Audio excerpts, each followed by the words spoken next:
Telugu digital media network లో political కేటగిరీలో number 1 కేవలం 72 గంటల్లో 1,50,00,000 వ్యూస్ పైగా పాపులర్ టీవీ నెట్వర్క్. ఏపీలో 2024 ఎన్నికలకు రంగం సిద్ధమవుతోంది. ఏపీకి సంబంధించిన పొలిటికల్ బ్రేకింగ్ న్యూస్ ఇది. పొత్తులపై క్లారిటీ వచ్చేసింది. 2024 ఎన్నికల్లో 2014 సీనే రిపీట్ అయ్యే అవకాశాలు పుష్కలంగా కనిపిస్తున్నాయి. ఏపీలో పొత్తులపై సంక్రాంతి కల్లా బీజేపీ నిర్ణయం తీసుకోనుంది. టీడీపీ, జనసేన, బీజేపీ కలిసి వెళ్లాలని ప్రాథమికంగా నిర్ణయం తీసుకున్నట్లు సమాచారం. ఈ బాధ్యతలను ముగ్గురు బీజేపీ జాతీయ నేతలకు అప్పగించింది హైకమాండ్. టీడీపీతో పొత్తుపై బీజేపీలో అభిప్రాయ సేకరణ పూర్తయినట్లు తెలిసింది.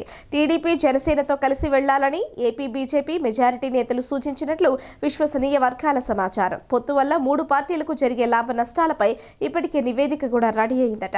ఈ రిపోర్టును మోడీ ఆఫీస్కు కూడా అందజేశారట. పార్లమెంటరీ బోర్డులో చర్చించాక పొత్తులపై తుది నిర్ణయం వెల్లడి కానుంది. టీడీపీ, జనసేన, బీజేపీ మధ్య మళ్లీ పొత్తులపై లైన్ క్లియర్ అవుతోంది. బీజేపీ కూడా తమతో కలిసి వచ్చేలా ప్రయత్నిస్తామన్న పవన్ కళ్యాణ్ దాదాపు ఒప్పించారని తెలుస్తోంది. ఇప్పటికే 3 పార్టీల మధ్య పొత్తులపై సూత్రప్రాయ అంగీకారం కుదిరింది.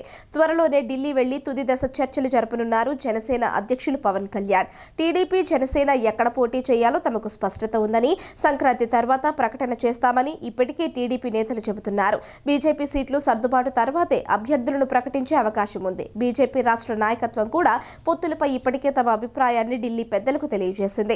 ఇటీవల ఢిల్లీలో జరిగిన కీలక సమావేశంలోనూ రాష్ట్రానికి చెందిన మెజారిటీ నాయకులు పొత్తులకు అనుకూలంగా తమ అభిమతం అధిష్టానం ముందుంచారు. ఈ విషయాలను నివేదిక రూపంలో సిద్ధం చేసి ప్రధానమంత్రి నరేంద్ర మోడీ టేబుల్ పై పెట్టారు పార్టీ పెద్దలు. జనసేనతో ప్రస్తుతం పొత్తులో ఉన్నామని, ఇతర నిర్ణయాలు అధిష్టానం తీసుకుంటుందని బీజేపీ రాష్ట్ర అధ్యక్షురాలు పురంధేశ్వరి క్లారిటీ ఇచ్చారు. ఇలా అనేక సానుకూలాంశాలు పొత్తును ప్రభావితం చేయనున్నాయి. అయితే ఏపీ బీజేపీ నేత విష్ణువర్ధన్ రెడ్డి సంచలన వ్యాఖ్యలు చేశారు.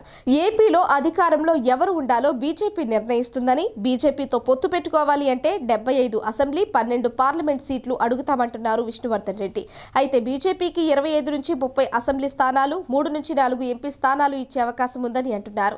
ఏదేమైనా 2014లో సీన్ రిపీట్ అయ్యే సూచనలు కనిపిస్తున్నాయి. 2014లో నవ్యాంధ్రప్రదేశ్కు జరిగిన తొలి ఎన్నికల్లో తెలుగుదేశం పార్టీ ప్రభంజనం సృష్టించింది. మొత్తం 175 స్థానాల్లో టీడీపీ 102 స్థానాలను కైవసం చేసుకుంది.